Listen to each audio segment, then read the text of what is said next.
ఒక ముస్లింకి కష్టం వస్తే ప్రపంచంలోని ముస్లిం దేశాలు 57 స్పందిస్తాయి. అదే ఒక హిందూకి కష్టం వస్తే ఇక స్పందించేవాడు ఉండడు. ఒక క్రిస్టియన్కి ప్రాబ్లం వస్తే ప్రపంచం మొత్తం స్పందించేటటువంటి పరిస్థితి. ఇదంతా మనకి అందరికీ తెలిసినటువంటిదే, ఓపెన్ సీక్రెటే. ఇదే సందర్భంలో ప్రధానమైనటువంటి అంశం ఏంటయ్యా అంటే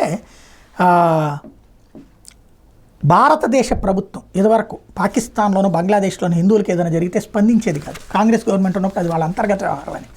బట్ మోడీ సర్కార్ మాత్రం సీరియస్గానే స్పందిస్తోంది. తాజాగా బంగ్లాదేశ్లో మైనార్టీల మీద జరుగుతున్న దాడుల మీద భారత్ తీవ్రంగా స్పందించింది. ముఖ్యంగా హిందువుల మీద జరుగుతున్న దాడుల మీద తీవ్ర ఆందోళన వ్యక్తం చేసింది.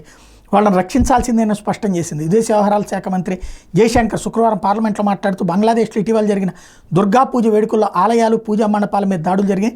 వీటిని తీవ్రంగా పరిగణిస్తున్నామని జయశంకర్ పేర్కొన్నారు. అక్రమ కేసులో ఇస్కాన్ ప్రచారకర్త చిన్మయ్ కృష్ణదాస్ని అరెస్ట్ చేసిన బంగ్లా అధికారులు ఇప్పుడు ఇస్కాన్ ఆర్థిక కార్యకలాపాలకు గురిపెట్టినటువంటి నేపథ్యంలో కృష్ణదాస్ సహా ఇస్కాన్కి సంబంధించిన 17 మంది సభ్యుల బ్యాంక్ ఖాతాలను స్తంభింపజేయాలని బంగ్లాదేశ్ ఫైనాన్షియల్ ఇంటెలిజెన్స్ యూనిట్ ఆదేశించినటువంటి నేపథ్యంలో హిందువులకు జరిగే అన్యాయం తప్పు అని చెప్పి తేల్చి చెప్పింది భారత ప్రభుత్వం. దాన్ని కంట్రోల్ చేయమని చెప్పింది.